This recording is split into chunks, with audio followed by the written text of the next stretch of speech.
What is up, everybody? This is Matt Ogle with VYPE Media.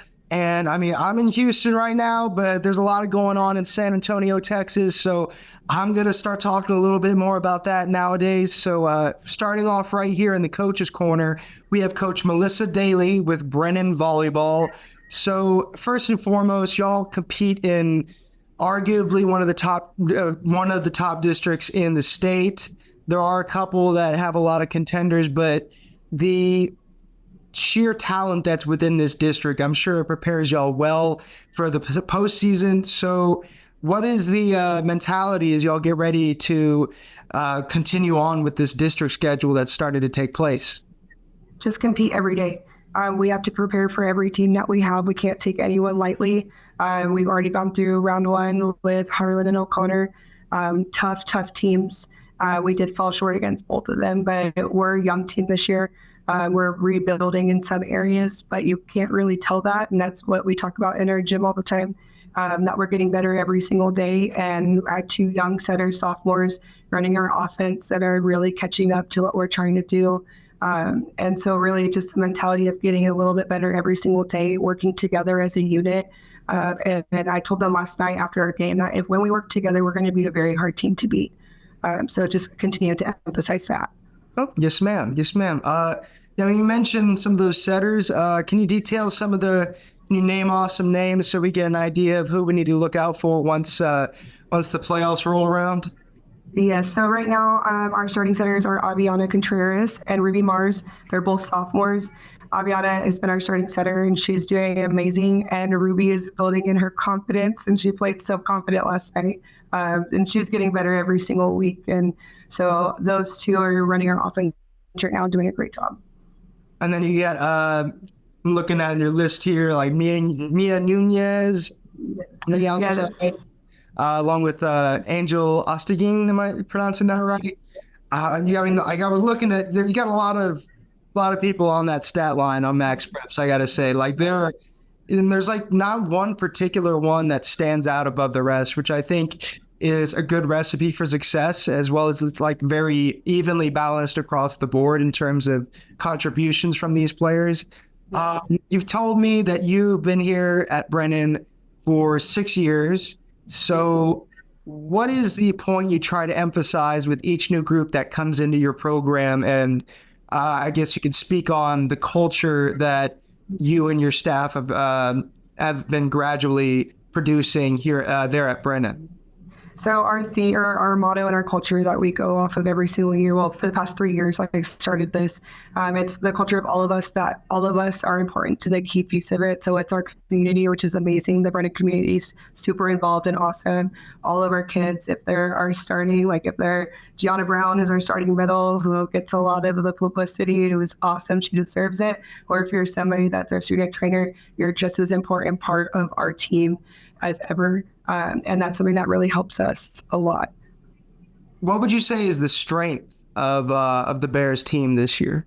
I think that, you kind of already talked about, was our offense is still balanced. So we have so many offensive weapons, and there's people that aren't getting in right now. But I think if they're next man up, they can come on and they can produce as well. But both of our outside, Angel's been our starting outside for the past 3 years. She's been on varsity for 4. Gianna has been our middle for the past 4 years, and she's going to A&M Commerce and does such a good job. And our Malin Ortega on the right side, she's someone that's really stepped up into that role this year. But all 6 of our hitters are producing at a very good rate almost every single Tuesday and Friday, and that's what makes us hard to scout and for us hard to play. Yes, ma'am. That's a fantastic attribute to have. And looking on this list, I see it's fairly young. It's a fairly young group with just a few seniors, like you mentioned, Bianca. You got Mia Vara, if I'm pronouncing that correctly. Yeah. She's one of the other seniors. But the rest of them, I'm looking at them there's sophomores. There's maybe a couple freshmen in there. How do you think? In my experience, I was a soccer and football player, and one of the coolest moments for me, or the coolest points in my experience, was being one of the younger guys on the varsity team and kind of learning from the older people. But you don't really see them as being that much older than you. At some point, they become peers, they become equals, and that's one of the aspects. What do you think's been one of the more fun moments as a coach? Maybe it's a particular ritual they all do before the game, or a tournament. I've heard several different stories like baking competitions. Anything like that come to mind? Well, I just think our leadership just in general is what helps the young ones feel like they're not young ones. I think our seniors are doing a great job leading them and making them feel like they're ready to go, even if that's their first time. Like our setter's first year of varsity, and they're running a 6A offense and won 26 games, so they're doing a good job. A moment to what you're kind of asking about that I think of is just our first tournament. I remember we're sitting around and we're talking about team goals before season starts, and one of my juniors was like, "My goal for us is to have a great Northeast Northside tournament." And I was like, "Okay, well that's our first weekend, so let's think bigger." Like that's just, I mean, I'm talking long term here, but she really was like, "No, I want us to make a statement." And looking at the Northeast Northside tournament, there are some very good programs that are in that tournament, and we just came together and we did end up winning that tournament. And the story of our season has been we're dropping sets because we're young and we're kind of roller coastering it sometimes, but we're always figuring out when our backs are against the wall. We were playing Laredo Alexander.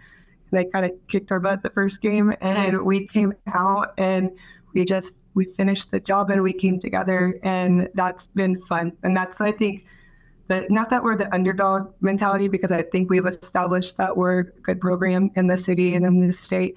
But with us rebuilding, we graduated 12 seniors last year. And some big key kids that have been with me for 4 years. So there's been a lot of unknown, but them finding their identity at the beginning of this season has been a lot of fun for me to watch. Yeah, I can imagine. I think that's probably based off of what I've interviewed coaches before. That's one of the more endearing, or at least satisfying points as a coach, is you get to see them grow right before your eyes. And you also get to see how that helps shape them, or it shapes you as a coach, I'm sure. Help like understanding how to communicate with these kids better, what really sticks with them in terms of firing them up. Last question. Y'all did make a substantial run in the playoffs a year ago, reaching round 3. Unfortunately, fell to district rival O'Connor, but I think the familiarity could be a great asset moving forward. But what do you think it's going to take for this year's program to perhaps reach that goal again and expand upon it? I think them understanding what they're capable of. And that's kind of what we've been talking to them about this whole year, because we have the pieces. We do. We have the offense. Mia Barr is back there doing an awesome job in the libero jersey. We have great defense. We have great options, and we're super gritty. It's just when we get the mentality that we're not the underdogs anymore, and that we can go out there and we can beat anyone that's across the net from us if we work together as a unit. And that's something that we've been preaching this whole season, and it's something that we're continuing to grow on. But once that clicks for these girls, they're already doing great, but it's going to be a whole different turnaround for us. All right. Well, it's going to be really intriguing to see how that all plays out and coalesces once the playoffs roll around. I mean, there's a lot of good teams in this area. I mean, not just San Antonio, Houston. Obviously, I'm a little biased. We got the reigning state champs on our side, but and it's not just them. There's a lot of talent. So I think this upcoming playoff season, and especially the district with this particular 29 6A, it's going to be really it's going to be a battle, I'm sure. But that just means it's going to be all the more entertaining for the fans. So thank you so much for your time. And we're really intrigued, and I'm sold on San Antonio volleyball now. I mean, I love Houston, but San Antonio, I didn't realize y'all have some contenders here. So it's one to keep an eye out for audiences in the area. But this has been Matt Ogle with the VYPE Coaches Corner, here with Melissa Dahle with Brennan Volleyball, and we will see y'all at the games. Thanks again, Coach. Thank you so much.